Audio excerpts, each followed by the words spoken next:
오늘 주제를 사람은 무엇으로 사는가라는 주제를 했는데 우리 그 인본 포럼이잖아요. 우리가 사람 중심의 세상, 사람이 사람답게 살 수 있는 사회를 만드는 그런 정치나 국가를 꿈꾸는 게 우리 서울인본 포럼의 기본적인 취지라고 생각을 합니다. 그걸 위해서 함께 고민하고 생각을 나누고 우리가 작은 내 삶의 자리에서 조금 더 고민해보고 서로 그 방향으로 좀 도와가면서 힘을 모으는 그런 일들을 하기 위해서 우리가 모였다고 생각을 해요.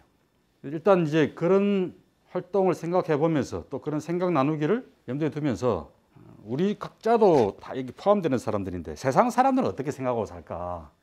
이거부터 한번 같이 따져봤으면 좋겠습니다. 작년 2월부터 5월 사이에 미국의 퓨 리서치 센터라고 하는 조사기관이 전 세계의 선진국가 17개 나라, 사람은 19,000명을 조사를 한 결과입니다. 이 사람들이 조사한 게 삶을 의미 있게 만드는 가치가 뭐냐? 중복 답변은 안 되고 한 개만 골라라. 그렇게 해서 19,000명을 조사를 했더니 이런 결과가 나와요. 자, 1번은 가족이 제일 삶을 의미 있게 만든다. 그 다음이 직업이다, 풍요다. 두 번째, 풍요, 건강, 가족 순이다. 이렇게 전 세계 19,000명이 응답을 했어요. 근데 제가 지금 퀴즈를 하나 내겠습니다.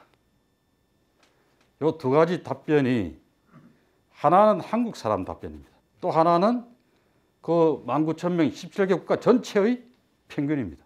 어떤 게 한국 사람의 답변이고 어떤 게 전 세계 평균일까요? 위에가 전 세계, 2번이 한국? 사람.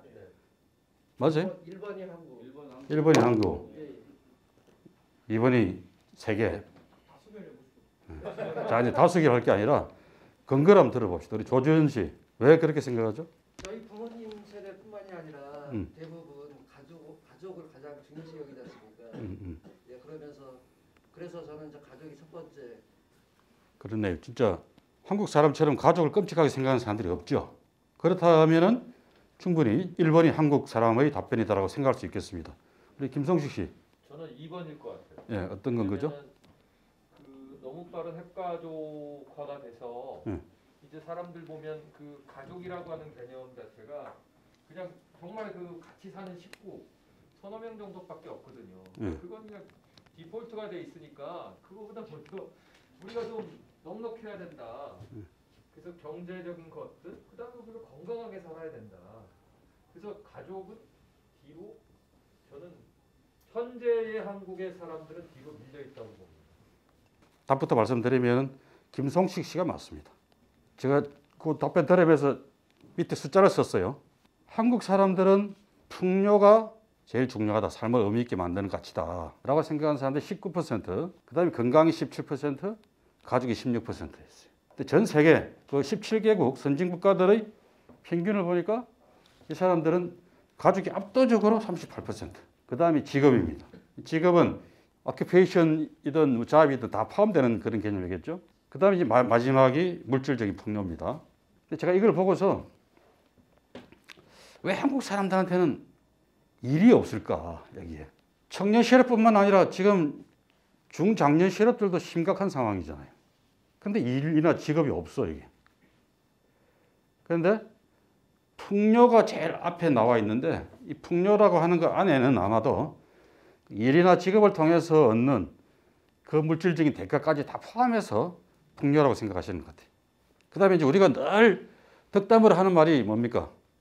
건강 잘 챙기세요. 건강하세요. 이게 뭐 노인한테 이야기하거나 친구들 사이에서나 후배들한테는 늘 덕담처럼 이야기하는 게 우리가 진짜 건강을 많이 생각하는구나.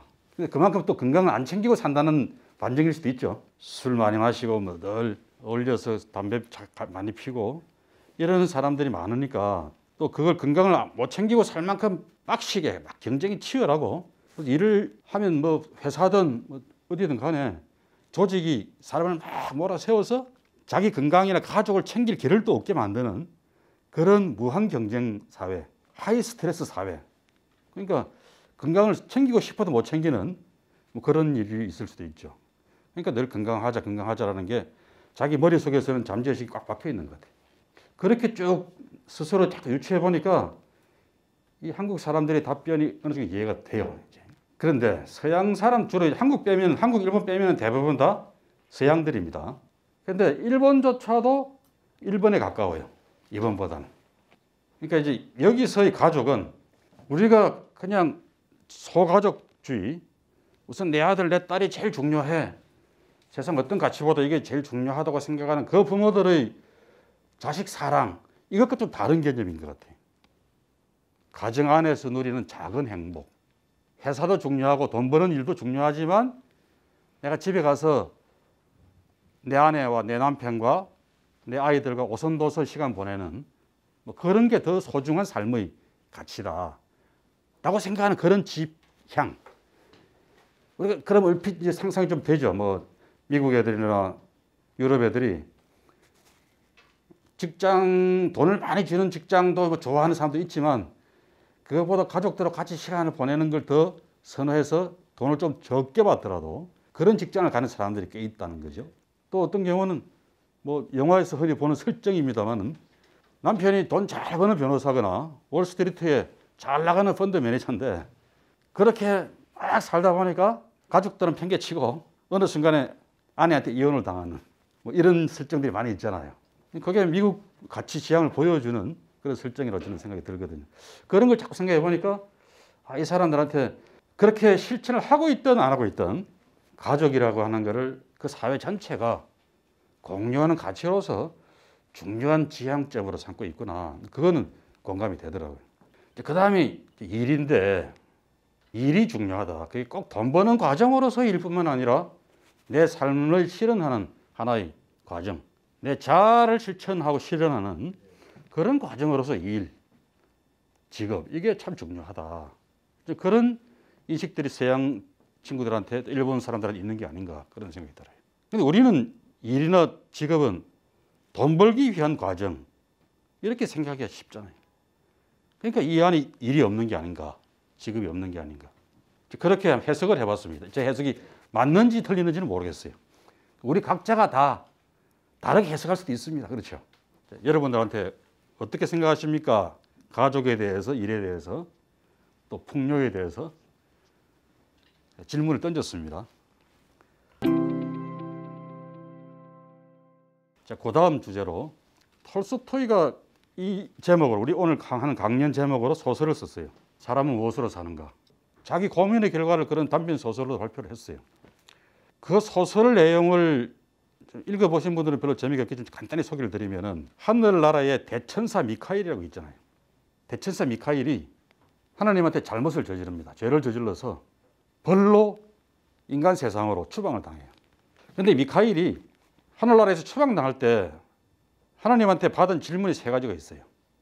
첫 번째는 사람 마음속에 뭐가 있는가를 알아오라 그랬고, 두 번째는 사람들이 못 갖고 있는 게 뭐냐 이걸 알아오라 그랬습니다. 세 번째는 결국 사람은 무엇으로 사느냐, 이 소설 제목대로 이렇게 세 가지 질문을 던지고 네가 이거를 인간 세상 가서 제대로 알아오면은 유형을 풀어줄게 뭐 이런 약속을 하셨겠지. 근데 미카엘이 추워서 동사할 수 있는 상황에서 구두방 주인한테 구조를 받았잖아요. 그때 미카엘은 사람들한테는 사랑이라는 게 있구나 이걸 느꼈어요. 사람만이 갖고 있는 아주 귀중한 특질이구나 그걸 깨달았습니다. 사람한테 없는 게 뭐냐라고 또 질문을 받았잖아요. 어느 날 구두쟁이로서 어느 정도 기술이 쌓였을 때 어느 부자가 찾아와서 장화를 만들어 달라 그러는데 장화가 뭐 잘못됐다고 꼬투리도 잡고 막 구박을 하고 못되게 굴어요. 근데 미카엘이 보니까 미카엘은 아직도 천사의 그 힘이 있어. 그 구두쇠처럼 끌고 막 못되게 구는 그 구두쟁이의 뒤에 죽음의 천사가 딱 나타나는 거예요. 이 사람 곧 죽을 사람이구나. 이 부자는 지가 당장 내일 죽을지도 모르고 지금 당장 필요한 게 뭔지, 지금 당장 자기가 가져야 될 중요한 가치가 뭔지를 모르는 사람이구나 이게. 사람들 중에는 이런 사람이 참 많구나. 내일 죽을 건데 그것도 모르면서 지금 당장 그 사람이 제일 중요한 가치로 가져야 될 게 뭔지, 사람들한테 베풀고 사랑하고 살아야 되는데 그걸 모르고 내가 뭐가 부족한지를 모르고 살아가는 사람. 그게 사람한테 없는 거구나. 없는 사람이 많구나. 특히 미래에 대한 예견, 예측 능력이 대부분의 사람이 없잖아요. 점쟁이들 중에 용한 도사들은 좀 알까? 건진법사 뭐 이런 사람들. 그러니 이게 사람한테 없는 거다고 생각을 했어요. 최종적으로는 사람은 무엇으로 사는가?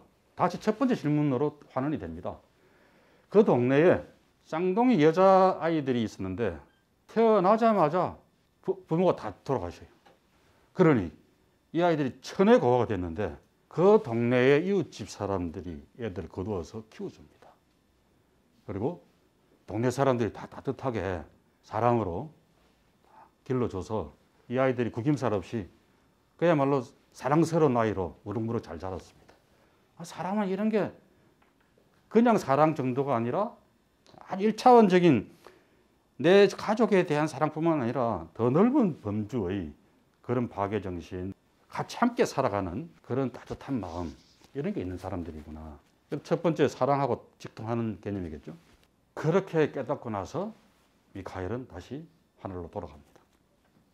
자, 그래서 톨스토이는 사람은 사랑으로 사는 거다라고 후세의 우리들에게 교훈을 남겨줬습니다.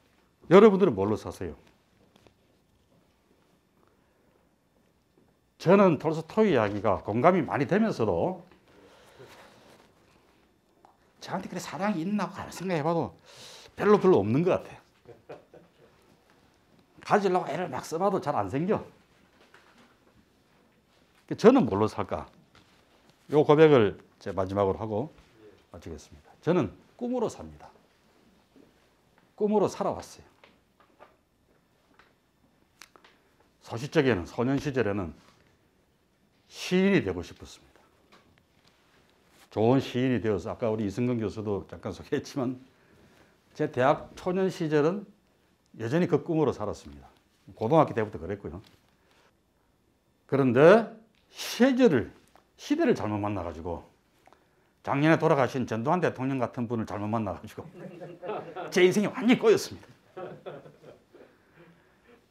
근데 그 안 했어야 되는데 학생운동하고 뭐 민주운동하고 그래가지고 말이죠.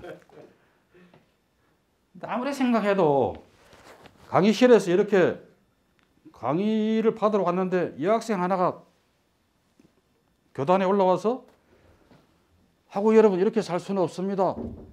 전두환 정권이 뭐 이러니까 옆에 있는 사람들이 오상권, 이승권, 뭐 김성식, 신동욱이 확 뛰어나와서 이 학생 머리를 확 붙잡고서는 끌고 나가는 거라.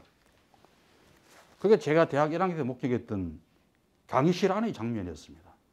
저하고 나이들이 비슷한 사람들이 많으니까 그 시절을 상상하겠죠. 지금 20대 애들한테 그 이야기 하면은 안 믿어요. 에이 설마 강의실에서 뭐 그렇게 10명이 뛰어나가서 애를 머리채를 휘어잡고 끌고 나가는 그런 일이 있었을까. 가만히 생각해 보니까 그 시절이 40년 전이잖아요. 우리가 그때 40년 전을 생각해 보면 80년대 초반에는 1940년대 초반이잖아. 일제시대 때야. 우리 아이들이 지금 그때는 엄마 이랬다 이렇게 이야기하는 거는 우리가 대학 다닐 때 일제시대 이야기하는 거하고 비슷한 이야기를 하고 있는 거야. 그러니까 더 이상 야 임마 너희는 뭐 모르면서 이야기하지 마 이런 이야기 하면 안 되겠구나. 그 시대의 간격이 얼마나 커요. 지금 젊은 아이들이 당연히 이해를 못하는 거지. 우리가 어떤 과정을 거쳐서 대한민국의 나라를 만들어 왔는지 이해를 쉽게 하면 그게 좀 이상한 것 같아요. 학교에서 가르쳐주지도 않고요. 그래서 제 꿈이 바뀌었습니다. 어느 순간에. 민주운동을 하면서. 민주운동을 해도 시도 쓸 수가 있는데 저는 어느 순간에 제 꿈이 그 시인이 되는 꿈보다는 이 나라를 좀 잘 바꿔야 되겠구나. 좋은 나라를 만들어야 되겠다. 이 꿈을 꾸기 시작했습니다. 제가 30대 때 꿈꿨던 거는 정치권까지 들어오고 청와대도 일을 하고 그런 과정에서 제가 계속 염두에 두고 꿈꿨던 것은 좋은 보수를 만드는 것. 그 보수가 수구 꼴통이 아니라 현대적이고 합리적인 보수 세력으로 거듭나게 하는 것. 그게 세상을 크게 발전시키고 아름답게 만드는 전부는 아닌데 중요한 하나의 축이 될 수 있겠다. 그런 생각으로 30대를 보냈습니다. 만 38살에 제가 국회의원이 되었어요. 그리고 41세 때 제가 한나라당을 탈당을 해서 열린우리당 만드는 과정에 앞장을 섭니다. 그때부터 40대 내내의 꿈은 정치개혁을 제대로 해보자는 거였습니다. 제가 그때 판단했을 때는 한국 정치의 불행은 경상도, 전라도 이렇게 지역주의 싸움으로 계속 몰아가는 그 정치가 국회의원이 되고 나서 제가 목격했던 한국 정치를 계속 끝없이 파쟁의 과정으로 몰고 가는 큰 요인이었어요. 그래서 열린우리당 만들면서는 이제 전라도에서도 통할 수 있고 경상도에서도 이길 수 있는 그런 전국 정당을 만들어 보자. 그럼으로써 한국의 일당, 이당이 전라도 중심, 경상도 중심 정당이 맨날 싸워서 끝없이 타협 없이 싸워가는 그런 정치가 아니라 합리적이고 개혁적인 그런 목소리가 더 다수를 차지하는 그런 정치를 만들어 보자. 이런 꿈을 꾸고 40대 10년 내내 보냈습니다. 저는 40대 내내 그 꿈으로 살았는데 그 열린우리당이 문을 닫으면서 제가 생각했던 정치개혁의 실험 자체가 실패한 거잖아요. 그러고 나서 제가 50을 쳐다보면서 마지막으로 꿨던 꿈이 내가 부산에 가서 40대 때 못 이루었던 정치개혁의 꿈을 내가 미랄이 돼서 만들어 보겠다. 직접 현장에 가서. 서울에서 그렇게 해서 될 일이 아니겠다. 또 내 고향을 쳐다보니까 다 죽어가. 점점 대한민국은 수도권 공화국, 서울공화국 시대로 가고 있고 지방은 서울에서 멀면 멀수록 점점 더 몰락해 가면서 쭉쟁이만 남는 세월이 계속 반복되고 있으니 우선 내가 가서 정치부터 좀 바꾸고 그래서 부산에서도 민주당이 이길 수 있고 좀 정치가 활성화가 되고 경쟁이 치열해지면은 더 발전할 수 있는 에너지가 생기지 않겠냐. 이런 꿈을 꾸면서 부산으로 갔습니다. 그렇게 이제 50대 시절을 마무리했습니다. 60대가 된 지금 이제 만으로도 60대가 됐는데 이제는 무슨 꿈을 꾸느냐. 다시 20대로 돌아가 보자. 회춘을 좀 해보자. 20대 때 제 꿈이 뭐라 그랬죠? 시인이요. 시인 말고 시인은 내가 이제 완전히 70대쯤 새로 꿈을 꾸라 그러는데 20대 때 학생운동 하면서 꿈꾸었던 거는 정말 좋은 세상을 만드는 세상을 아름답게 설계해보는 디자이너가 돼보자. 저는 그 사이에 한 30년, 40년 세월이 또 있었잖아요. 경험도 많이 쌓이고 조금 식견도 넓어지고 그랬으니 아는 사람도 많아지고 이런 재산을 가지고 한국 정치를 좀 더 업그레이드 시키는 방법이 없을까? 특히 이 대선을 보면서 정치가 너무 막 전쟁이잖아요, 지금. 그죠? 너무 전쟁 같은 정치. 큰 통합과 이 단결의 에너지가 그 안에 만들어질 거라고는 전혀 상상이 잘 안 되는, 기대가 안 되는 그런 정치를 목격하고 있습니다. 어떻게 이 정치를 좀 토론하고 타협하고 국가적 목표나 큰 전략을 갖고 힘을 모을 수 있는, 싸우더라도 그 지점에서는 다시 협력할 수 있는 그런 좀 대승적인 정치를 만들어 볼 수 있을까. 이걸 위해서 내 60대 10년을 쏟아부어야 되겠다. 이런 고민과 생각을 하기 시작했습니다. 이걸 해야 내가 정치인으로서 업무를 다하는 거다. 마무리를 잘 하는 거다. 그런 생각을 했어요. 두 번째, 이제는 다시 톨스토이로 좀 돌아가 보면은 우리 만화님 좀 잘 모시고 살아야 되겠다. 제 와이프가 제 결혼 조건이 원래 정치 안 하는 거였습니다. 오케이 해놓고 정치를 하면서 지금 계속 거짓말로 살아오고 있는 인생인데 서울 사람인데 부산까지 끌고 가서 지금 부산에 계속 유배 생활을 시키고 있거든요. 11년째, 12년째네. 만 11년을 살았으니까. 우리 집 사람은 굉장히 어떤 면에서는 조심성이 많은 사람이라서 지금 뭐 대선 후보들 부인들이 좀 시끄러운데 그런 거는 전혀 화제가 안 될 사람입니다. 근데 그 사람을 좀 편하게 만들어 주는 게 지금부터 내가 가족에 대해서 이 가족이 있잖아요. 가족에 대해서 내가 해야 될 도리 아닌가 그런 생각을 해봅니다. 그래서 내 아내를 좀 건강하게 만들었으면 좋겠어요. 그걸 내 앞으로 10년의 일로 삼고 한번 해봐야 되겠다. 그것과 큰 정치 설계, 대한민국 정치를 크게 바꾸어내는 그런 설계를 같이 갖고 해봐야 되겠다. 이거만 해도 한 10년은 정신없이 바쁠 거 갖고 할 일이 너무 많을 것 같아요. 저는 사람은 무엇으로 사는가? 꿈으로 산다. 저는 아직도 꿈꾸는 사람이고 그 꿈이 저를 건강하게 만들면서 여러분과 함께 만날 수 있는 접점을 많이 만들 거라고 생각합니다. 여러분들은 무슨 꿈으로 사십니까? 이 안에 있는 여러 가지 가치 중에 틀림없이 다 가지면 제일 좋고, 그죠? 다 가지면 제일 좋은데 그래도 제일 중요하게 생각하는 건 그것들을 지금 내 나이가 몇 살이든 간에 그 꿈을 딱 앞장 세우고 같이 열심히 살아가는 그런 인생의 여정 같이 했으면 너무 좋겠습니다. 오늘 제가 여기까지 마치겠습니다. 고맙습니다. 구독, 좋아요, 알림 설정까지 해주이소.